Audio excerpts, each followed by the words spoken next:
Ganda guys, oh. Hindi siya rose. Ayun pa yung isa. Oh.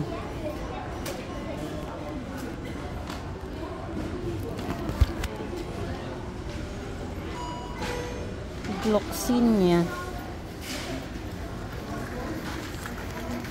Gloxinia flowers. Ayan guys. Tignan nyo, ang gaganda. May violet, pink, red.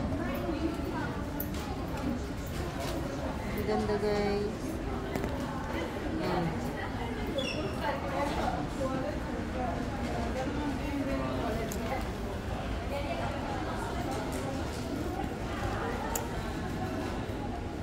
Sonata Gloxinia. Ang ganda ng ano niya. Ngayon lang ako nakakita ng ganitong bulaklak.